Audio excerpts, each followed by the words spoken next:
cord blood stem cells are very useful clinically. However, if you didn't have the fortune of storing your own cord blood, can you use somebody else's cord blood for regenerative purposes? Let's review first of all what is cord blood. Cord blood comes from the placenta, from the cord which is attached to the placenta after the baby is born. And before it used to be considered a waste product, or they would be disposed of. However, the discovery that cord blood has stem cells which can make new blood cells has led to an explosion in the industry of cord blood banking. So today the primary use of cord blood is in patients in which their bone marrow, there's something wrong with it. Cord blood is used as an alternative source of hematopoietic stem cells, as an alternative to bone marrow transplantation. However, cord blood also offers a source of young stem cells for regenerative medicine. What we mean by that is that the stem cells in the cord blood not only can make new blood cells, but can also help to repair injured tissue, and this has been shown clinically in patients who have the conditions displayed in front of you. For example, patients with heart disease, they can be injected with bone marrow stem cells in this situation. And as you can see on the bottom, the injection into the area that's been affected by the heart attack. And this is control patients. The dark area represents the non-functioning or malfunctioning myocardium. The heart is not beating properly. And as you can see, 6 months after the baseline on the right, there is an increase in the number of non-functioning heart tissue. This is a patient who did not receive stem cells. But the patients who receive stem cells, you can see the number of dark areas decreases 6 months after stem cell therapy. This was published in the journal Lancet 3 years ago. Peripheral artery disease results in a lot of amputations of the lower leg. And the concept is in the box on the left-hand side. If you inject stem cells from the bone marrow, hopefully you will get new blood vessels. On the left is an angiogram of the patient before stem cells.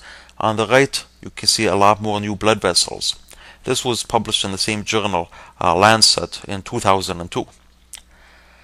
Liver failure. The worse your liver failure is, the higher your child Pew score is going to increase.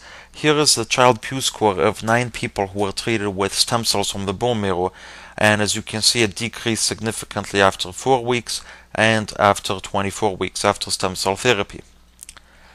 Crohn's disease is an inflammatory disease of the gut, and stem cells were used by the company Osiris under the FDA to treat patients with this disease who were non-responsive to immune suppression.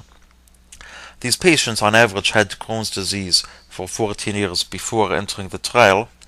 After treated with stem cells, bone marrow-derived mesenchymal stem cells, 100% of the patients experienced reduction in CDAI, which is the Crohn's Disease Activity Index, and 33% of the patients had a very significant clinical improvement within 14 days, an improvement of 100 points.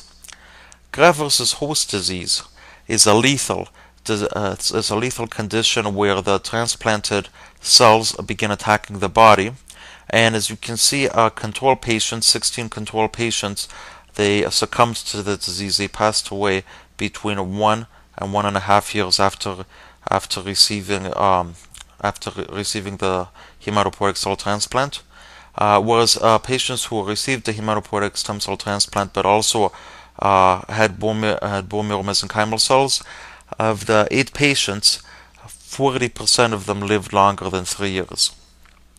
So, from the previous conditions we talked about, we can see that stem cells can cause regeneration and can help a wide variety of other diseases besides just making new blood cells. But the stem cells that were used were adult bone marrow stem cells. Cord blood is an alternative source for making new blood cells, but it's also an alternative source for regenerating other organs. For example, why it's better is because, number one, the cells are younger and they have higher regenerative ability. This is demonstrated in many animal studies. If you compare adult bone marrow stem cells with cord blood stem cells, the cord blood stem cells work better at, for example, making new liver cells or making new heart cells. And also, a very important aspect of cord blood cells is that you don't need to puncture the bone to extract bone marrow. Bone marrow puncture, bone marrow extraction, can be a very painful procedure, and in some patients you need to put them under general anesthesia. And as you can imagine, a lot of patients, for example, with heart disease or liver failure, have a very difficult time being put under general anesthesia. Now, people argue that adult stem cells, including bone marrow, do not differentiate into all sorts of tissue. People say in the popular media that only embryonic stem cells can do that, and as we know, embryonic stem cells cause cancer. So here's proof that cord blood cells can actually become a wide variety of different tissues. Proof in an animal model. Human cord blood CD34 cells were labeled with a green fluorescent protein through genetic engineering and injected in a fetal goat. When the goat matured, it was sacrificed, and expression of green human cells was assessed in different organs. And as you can see in the top panel, kidney, muscle, liver, spleen, heart, and lung all had green tissue, indicating that the human cells differentiate into these tissues, whereas the control goats did not. In terms of functional activity, as we talked about before, cord blood stem cells are very potent at regenerating damaged tissue. Here is a brain of a mouse. On the left-hand side, the mouse did not receive stem cells. On the right-hand side, it received cord blood CD34 cells. And the circle, red circle, points to the area where the mouse was given an experimental stroke. And as you can see that the mice who received stem cells, that area actually seemed to have regenerated. And if you read the publication in the Journal of Clinical Investigations, you can see that also not only was there brain regeneration, but also functionally the mice who received human cord blood cells performed better. So today, in 2007, there's a wide variety of indications which could benefit from cord blood. Some of them are listed in this figure. But the problem is, a lot of people have not stored their own cord blood. So, can one use cord blood from a non-autologous source, from somebody else's cord blood? And first question comes the question of safety. We've recently published on this. In the Journal of Translational Medicine, we've published a review of all the literature and a synopsis of some of the points we'll mention.